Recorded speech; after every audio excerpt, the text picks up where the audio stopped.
Imagina só uma coisa: uma geração inteira que viu milagres, viu o mar se abrir, morre no deserto. O motivo: falta de fé. Agora, os filhos deles, a nova geração, estão ali, parados na beira da Terra Prometida. É uma história sobre uma segunda chance, mas tipo em escala nacional. Uma chance de herdar o que os pais deixaram para trás. E a grande pergunta é: o que muda? O que muda entre a geração que falha e a que, de repente, está prestes a vencer? Essa é a questão que a gente vai explorar hoje. E a nossa fonte para isso é bem específica. É um sermão do pastor Misael Batista do Nascimento, pregado bem recentemente, em 16 de novembro de 2025. Ele foca em só 2 versículos de Deuteronômio que marcam essa virada de chave.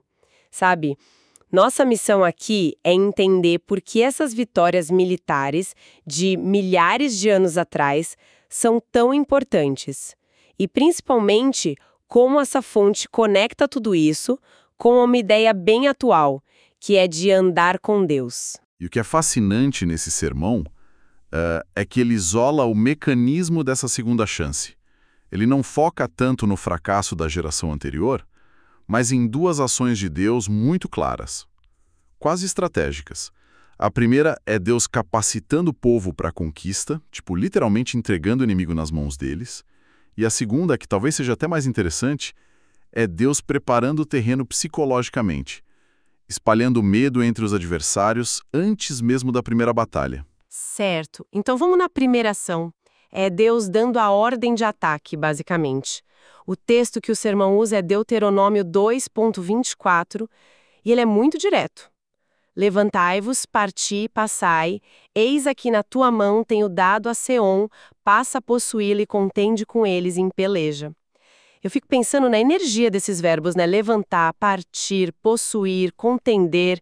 É uma urgência, quase uma sacudida, depois de 40 anos andando em círculos. Que mudança de ritmo, hein? Sem dúvida. E essa ordem, ela não veio do nada, não foi um capricho. O sermão conecta isso a uma promessa feita séculos antes para Abraão. Tinha uma ideia teológica muito forte por trás, que era de que a medida da iniquidade dos amorreus tinha se enchido. A fonte deixa claro que isso não é visto como uma agressão aleatória. É apresentado como um ato de juízo de Deus contra a degradação moral daquela cultura, sabe? Algo que textos antigos da própria região, os textos ugaríticos, meio que confirmam, descrevendo rituais bem pesados. Espera um pouco. A geração anterior, a que morreu no deserto, reclamou que Deus os odiava, que ele os tirou do Egito só para entregar eles na mão dos amorreus para serem destruídos. E agora, a primeira ordem de Deus para a nova geração é atacar exatamente os amorreus.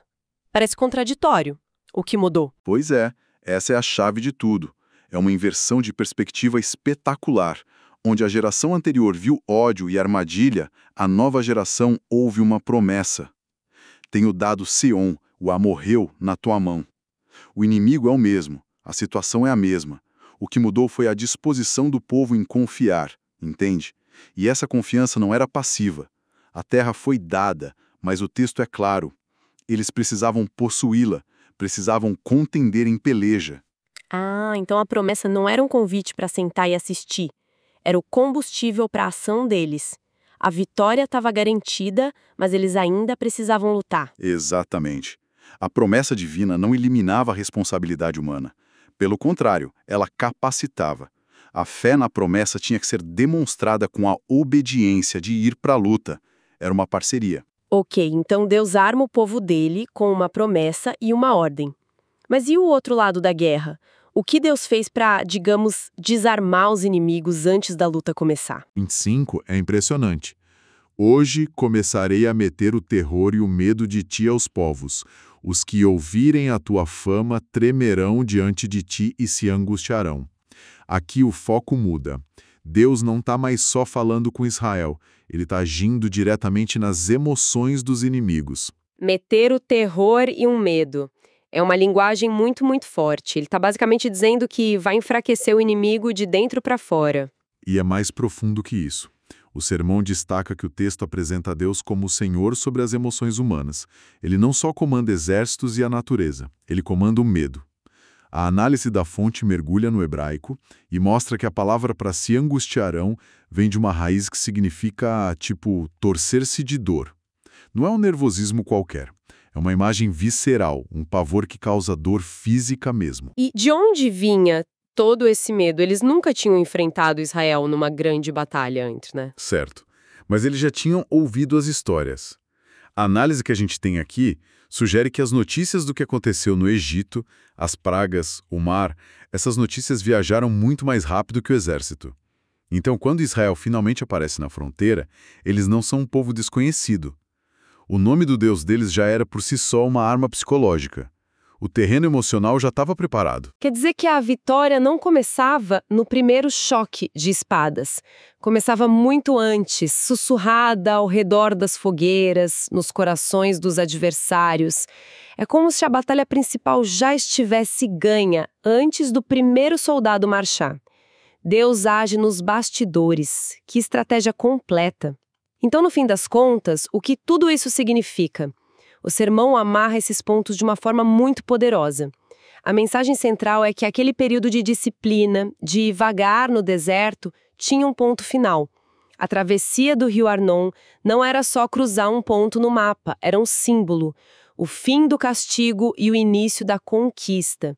A fonte tem uma frase da conclusão que resume tudo. Agora é hora de começar a crer, obedecer e vencer. É isso que significa andar com Deus. E Sermão faz um trabalho ótimo em trazer essa história antiga para hoje.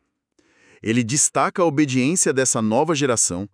Eles não só atacaram quando Deus mandou, mas, e isso é crucial, eles também não atacaram outros povos quando Deus disse para não o fazerem.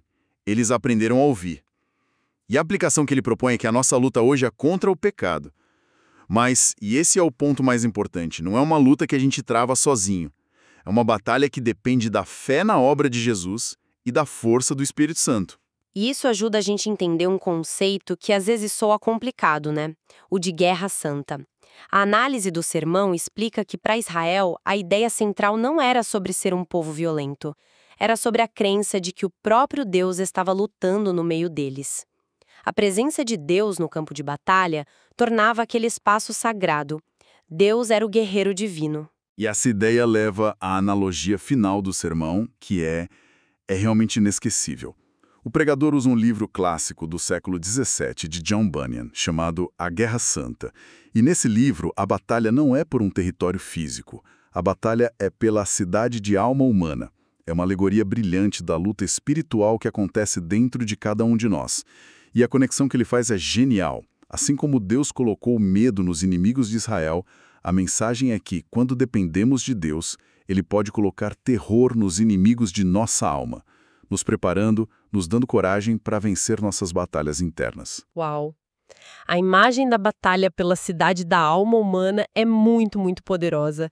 E isso nos deixa com um pensamento final para refletir. Se a grande batalha hoje é travada nesse campo interno, quais são os inimigos que nos paralisam? Aqueles medos, as dúvidas, os hábitos que nos fazem continuar andando em círculos, como aquela primeira geração, e talvez o mais importante, como é que a lembrança desses grandes feitos de Deus na história pode renovar a nossa esperança e dar a coragem que a gente precisa para finalmente cruzar nosso próprio rio e começar a vencer.